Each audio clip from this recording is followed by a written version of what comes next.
Assalamualaikum warahmatullahi wabarakatuh. Perkenalkan, saya Niko Dakar Alvira dengan NPM 2317051059 dari kelas B. Di sini saya akan membuat video penjelasan mengenai eh, ujian tengah semester mata kuliah Pendidikan Pancasila, yaitu membuat proposal dan produk inovasi untuk kegiatan sehari-hari dalam menerapkan sistem Pancasila. Di sini dosen pengampunya ada Ibu Dayurika Perdana MPD. Nah, di sini saya mengambil judul yaitu Museum Digital Pancasila, media edukasi interaktif untuk menanamkan nilai kebangsaan di era digital. Untuk bab satu kita langsung masuk bab satu, ada pendahuluan. Latar belakangnya yaitu Pancasila merupakan dasar negara dan menjadi pandangan hidup. Kemudian, namun di era globalisasi ini, kemajuan teknologi mulai menghadapi tantangan yang cukup serius, yaitu arus informasi yang begitu cepat, budaya instan, dan gaya hidup modern membuat kehilangan arah terhadap nilai kebangsaan yang luhur.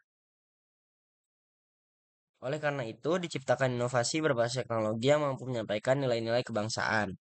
Salah satu inovasinya yaitu saya buat Museum Digital Pancasila, yaitu sebuah media edukasi interaktif berbasis website yang menggabungkan unsur sejarah, budaya, dan teknologi dalam satu wadah digital. Dengan adanya museum ini, generasi muda diharapkan dapat lebih memahami kemajuan teknologi, tidak harus menjauhkan mereka dari nilai kebangsaan, melainkan untuk sarana menanamkan semangat persatuan, cinta tanah air, dan kebinekaan Indonesia. Untuk rumusan masalah ada tiga, yaitu bagaimana cara menanamkan kembali nilai-nilai Pancasila kepada generasi muda di era digital. Kedua, yaitu bagaimana pemanfaatan teknologi dan dapat meningkatkan minat masyarakat dalam mempelajari nilai-nilai Pancasila.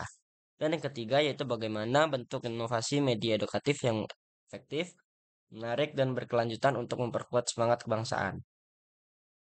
Lanjut, ada 1.3 yaitu tujuan. Yang pertama untuk mengembangkan platform digital edukatif sebagai sarana pembelajaran nilai-nilai Pancasila. Kedua, menumbuhkan semangat persatuan dan kebangsaan melalui media digital interaktif. Ketiga, mengimplementasikan teknologi sebagai sarana pelestarian ideologi Pancasila di era modern. Dan yang keempat, yaitu memberikan kontribusi nyata terhadap pendidikan karakter bangsa melalui inovasi digital. Itu dari bab satu. Sekarang bab 2 adalah landasan teori. Pertama, ada Pancasila sebagai dasar kehidupan berbangsa, yaitu Pancasila memuat 5 sila utama untuk pandangan hidup bangsa Indonesia. Dan sebagai ideologi terbuka ini, Pancasila ini bersifat dinamis dan dapat menyesuaikan diri dengan perkembangan zaman, termasuk dalam konteks digitalisasi. Kedua, yaitu ada pendidikan nilai dan media digital.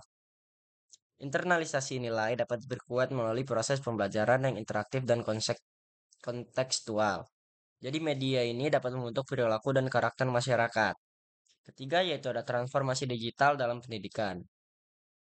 Eh, tra- Transformasi digital dalam pendidikan ini sudah sangat terbukti untuk meningkatkan minat belajar dan pemahaman siswa terhadap materi.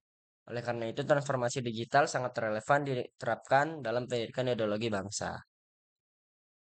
Masuk ke bab 3 ada deskripsi inovasi, yaitu udah saya jelasin di awal, nama inovasinya itu Museum Digital Pancasila, bentuknya website interaktif yang berisi tentang galeri digital, video interaktif, ada games dan artikel sejarah kebangsaan. Fitur-fitur utamanya yaitu ada halaman sejarah, ada galeri tokoh nasional, ada video edukasi, ada kuis dan game edukasi, ada forum kebangsaan. Masuk ke bab 4 yaitu ada strategi implementasi. Yang pertama ada perencanaan strategi, ada tahap-tahapannya. Tahap pertama perencanaan dan riset, outputnya dataset dan konsep konten. Ada tahap kedua yaitu desain dan pengembangan prototype. Kegiatannya membuat desain dan fitur museum digital. Outputnya prototype website interaktif. Ada tahap 3 pembuatan konten edukasi, yaitu kegiatan seperti produksi video dan teks edukatif. Outputnya konten multimedia edukatif. Tahap keempat ada sosialisasi dan uji coba. Itu outputnya dapat feedback dari pengguna. Dan tahap terakhir ada evaluasi dan pengembangan lanjutan. Itu apabila ada dapat feedback dari pengguna, kita bisa menambahkan fitur baru dan perbaikan tampilan. Outputnya bakal museum digital 2.0. Nah, di sini ada screenshotan dari hasil implementasinya. Bisa dilihat nanti untuk di PDF-nya. Namun di sini bisa saya demonstrasikan juga untuk website. Di sini ada, kita lihat websitenya. Untuk di beranda ada ya judul dan deskripsi segala macam. Kita bisa mulai eksplorasi. Di sini ada sejarah lahirnya Pancasila seperti ini. Kemudian ada 5 nilai Pancasila. Di sini bisa kita klik untuk deskripsi yang lebih detail seperti itu. Kemudian di sini ada kuis-kuis games untuk senang-senang aja sebagai pengingat. Sini bisa kita pilih-pilih.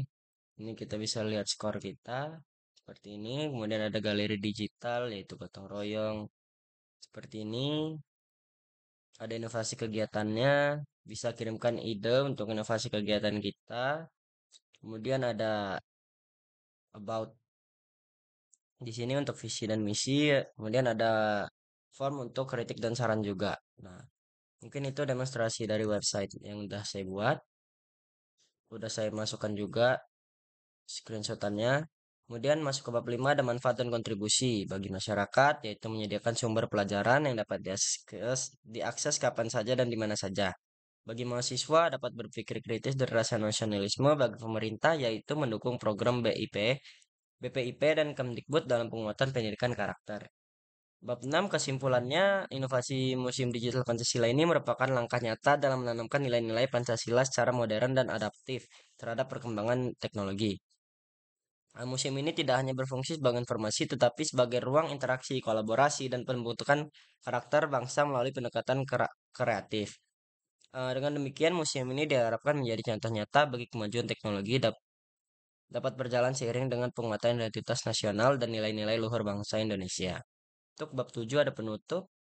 Ya, penerapan Pancasila di era digital memerlukan pendekatan yang baru, yang adaptif, kreatif, dan berkelanjutan seperti museum digital yang telah dibuat ini.